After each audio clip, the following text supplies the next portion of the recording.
உங்களுடைய சந்திரன் இருக்கும் இடத்தை வைத்து நாம் கணிச்சு சொல்கிறது. அவங்க ஜாதக ரீதியாக பேசும் பொழுதும் பழகும் பொழுதும் கும்பத்திற்கு 6ல் பகைவர்களை வெல்லக்கூடிய யோகம் இவர்களுக்கு இருக்கு. ஓகேங்களா? அனைவருக்கும் என் இனிய காலை வணக்கங்கள். என்னுடைய பதிவுகளை தொடர்ந்து கேட்டு வரும் அனைவருக்கும் என்னுடைய மனமார்ந்த நன்றிகளை தெரிவித்துக் கொள்கிறேன். இன்றைய பஞ்சாங்கம் பார்ப்போம். இன்றைய தேதி 20ஆம் தேதி 8ஆம் மாதம் 2025 புதன்கிழமை, தமிழ் மாதம் ஆவணி. இன்றைய சூரிய உதயம் 7:14க்கு, சூரிய அஸ்தமனம் 7:20க்கு. இன்றைய திதி தேய்பிறை துவாதாசி. தேய்பிறை துவாதாசி இன்று மாலை 4:29க்கு முடிவடைந்து திரியோதசி ஆரம்பமாகும். இன்றைய நட்சத்திரம் புனர்பூசம் நட்சத்திரம். ஆங்கில தேதியின் முறைப்படி 21ஆம் தேதி அதிகாலை 2:57க்கு முடிவடைந்து பூசம் ஆரம்பமாகும். இன்றைய யோகம் சித்த யோகம். நல்ல நேரம் காலை 7:13 8:44 வரை. மத்தியான வேளையில் 2:46 4:17 வரை. அதன் பிறகு இரவு வேளையில் 8:18 10:19 வரை. ராகு கால நேரம் இன்று மதியம் 1:16 2:46 வரை. யமகண்ட நேரம் காலை 8:44 10:14 வரை. கூலிகன் காலை 11:45 1:16 வரை. சந்திராஸ்தம ராசி விருச்சக ராசி அன்பர்களுக்கு இன்று சந்திராஸ்தமம் இரவு 9:05க்கு முடிவடைந்து, அதே வேளையில் தனுசு ராசி அன்பர்களுக்கு இன்று சந்திராஸ்தமம் ஆரம்பமாகும். இன்றைய நாள் முகூர்த்த நாள் மற்றும் கிருஷ்ணபட்ச பிரதோஷ வழிபாடு என்பது நமக்கு மிக நன்மையை பயக்கக்கூடியது. முடிந்தவர்கள் எல்லோருமே பிரதோஷ வழிபாடை செய்யுங்க.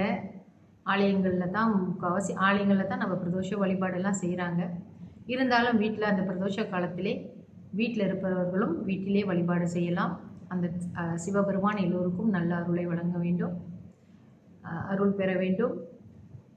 அதனால் நம்ம இந்த வழிபாடுகளை செய்வோம். சரிங்களா? அடுத்தபடியாக நம்ம இந்த ராசி பலன் பார்ப்போமே. ஒரு நாளைக்குள்ள இன்றைய பலன்கள் பார்ப்போம். மேஷம் லாபம், ரிஷபம் நலம், மிதுனம் களிப்பு, கடகம் செலவு, சிம்மம் பரிசு, கன்னி அமைதி, துலாம் பகை, விருச்சகம் கவலை, தனுசு அச்சம், மகரம் உதவி, கும்பம் ஆதரவு, மீனம் பயம். சரி, இப்போ இன்னைக்கு ஆளும் கிரகம் புதன் அவர் எல்லோருக்கும் எல்லா கிரகங்களும் நல்ல விஷயங்களை தான் செஞ்சுக்கிட்டு வருது. நம்ம அந்த அவர்களுடைய ஒளிக்கதிர்களை எப்படி நம்ம அனுசரித்து நம்ம எப்படி நடந்துக்கிறோம் அப்படின்னு ஒன்று இருக்குது. சரிங்களா? புதன் புத்தி கூர்மை, அறிவு கொடுக்கக்கூடிய திறன், அந்த மாதிரி இதுதான் புதன் கிரகம். புதன் எந்த ராசியில், அதாவது எந்த இடத்துல இருந்தால் அவர் நன்மை செய்வார்னு பார்த்தோம்னா, புதன் 2, 4, 6, 8, 10, 11 நல்ல சுபபலனும், 1, 3, 5, 7, 9, 12 அசுப பலனும் கொடுக்குறாரு. புதன் 13ஆம் அதாவது 30ஆம் தேதி 8ஆம் மாதம் வரைக்கும் புதன் கடகத்தில் தான் இருக்கார். 30ஆம் தேதி 8ஆம் மாதம் மாலை 7:15க்கு அவர் சிம்மத்துக்கு மாறுவார். இந்த கடகத்திற்கு அவர் இருக்கிறாரு. அது வரைக்கும் நம்மளுக்கு ஒரு காலம் இருக்கு இல்லையா, நாட்கள் இருக்கு இல்லையா, அதற்கான பலன்களை நாம் இப்பொழுது பார்ப்போம். சரிங்களா? மேஷத்திற்கு அவர் 4ஆம் இடத்துல புத்தி தெளிவை கொடுக்குறாரு. சந்தோஷமாக இருப்பாங்க, சந்தோஷமான ஒரு டைம் அவங்களுக்கு. ரிஷபத்திற்கு 3ஆம் இடத்துல சத்ரு பயம் இருக்கும், பண விரயம் இருக்கும். அதனால் பணம் புழக்கம் கவனித்து தான் நீங்கள் பார்க்கணும். மிதுனத்துக்கு வீண் பழி வரும், தன லாபம் இருக்குது, ஆனால் வீண் பழி வரும். மற்றபடி அவங்களுக்கு வீண் பகையும் உண்டாகக்கூடிய வாய்ப்புகள் இருக்கிறதுனால நம்ம ரொம்ப பேச்சுவார்த்தை வச்சுக்காம அமைதியாக இருக்கிறதே நல்லது, குறைச்சி பேசுகிறது நல்லது. கடகத்திற்கு 1ஆம் இடம் வீண் அலைச்சல். உங்களுக்கு தேவையில்லாமல் அலைச்சல், வெளியே போயிட்டு வரதெல்லாம் ஒரு பயன் கிடைக்குமான்னு கேட்டால் யோசிக்க வேண்டிய விஷயமா தான் இருக்குது. கூடாத நட்பு வேண்டாம், தேவையில்லாதவர் கூட பழகாதீங்க. இந்த டைமில் உங்களுக்கு சரியில்லை. சிம்மம் 12இல் தன விரயம் ஏற்படுது. அதனால் காசை எதுக்கு செலவு பண்ணோன்னு கவனித்து நீங்கள் செலவு பண்ணோம். காரிய தடை இருக்குது. அதனால் காரிய தடை நீங்குவதற்கான வழிபாடுகள் நீங்கள் செய்ய வேண்டும். யாருக்கும் போய் ஜாமீன் கையெழுத்து கடன் வாங்கி கொடுத்தீர்கள் என்றால் அப்புறம் நீங்களே அந்த கடனை கட்ட வேண்டிய நிலைமை வரும் இந்த காலகட்டத்தில். புதன் உங்களுக்கு அந்த மாதிரியான ஒரு பலன்கள் தர மாதிரி இருக்குது. சரிங்களா? கன்னி வந்து 11ஆம் இடத்துக்கு இருக்கார் புதன். எல்லா நன்மைகளும் அவங்களுக்கு கிடைக்குது. ஆரோக்கியம் இருக்குது.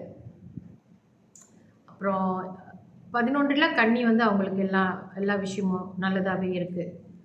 துலாம் வந்து 10ல் உங்கள் வாக்கு வன்மை நல்லாயிருக்கும். உயர் பதவி, வேலை இடத்துல எல்லாம் நல்ல விஷயங்கள் நடக்கும். ஏற்கனவே பிரச்சனை இருந்தாலும் அந்த பிரச்சனையிலேருந்து நீங்கள் விடுபடக்கூடிய வாய்ப்புகளும் இந்த காலகட்டத்தில் இருக்குது. உங்களுக்கும் எல்லாம் அந்த நல்லது தான் செய்கிறாரு. ஓகேங்களா?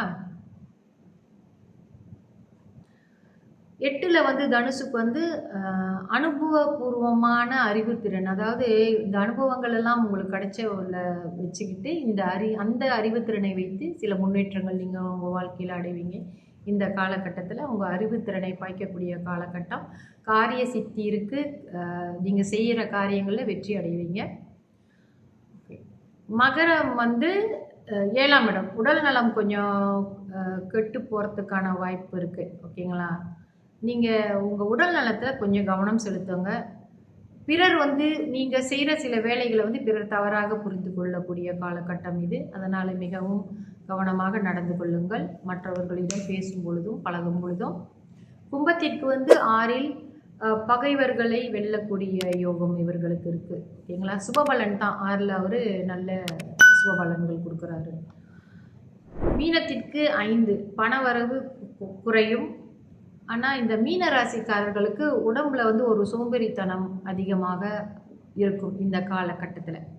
அதனால் இதெல்லாம் கொஞ்சம் இப்போ நான் சொல்கிற இந்த பலன்கள்லாம் நீங்கள் கவனித்து பார்த்து இது எது நீங்கள் செய்யலாம், எது நீங்கள் செய்யக்கூடாதுன்னு நீங்கள் முடிவு பண்ணிக்கோங்க. இது கோச்சார பலன். கோச்சார பலன் என்பது உங்களுடைய சந்திரன் இருக்கும் இடத்தை வைத்து நாம் கணிச்சு சொல்கிறது. உங்கள் ஜாதக ரீதியாக உங்களுடைய தசாபுத்தி காலம் வந்து உங்களுக்கு நன்மையான காலமாக இருந்தால் இந்த நன்மைகள் உங்களுக்கு அதிகமாக கிடைக்கும். அப்படி உங்களுடைய தசாபுத்தி காலங்கள் மாரக தசையாகவோ பாதக தசையாக இருந்தால் இங்கே சொல்லப்பட்ட அசுப பலன்கள் உங்களுக்கு கொஞ்சம் அதிகமாக தெரியும். அவ்வளவுதான். அது நம்ம வந்து எப்படி நடந்துக்கிறோம் என்றதை பொறுத்து தான் இருக்குது. சரிங்களா? ஸோ இது வந்து ஒரு பேசிக்கான விஷயம் இந்த பலன்கள். ஆனாலும் சிலருக்கு இது பயனுள்ளதாகத்தான் அமையும். இதில் கருத்தில் நினச்சிட்டு இதை கவனித்து கேளுங்க. நாளைக்கு நம்ம வியாழன், அதாவது குரு பகவான் எங்கே இருந்தால் யாருக்கு நல்லதுன்னு பார்ப்போம். அது ஒரு வருஷ காலத்துக்கு அவர் மாறுவார் இல்லையா? ஒரு வருஷ காலம். ஸோ அது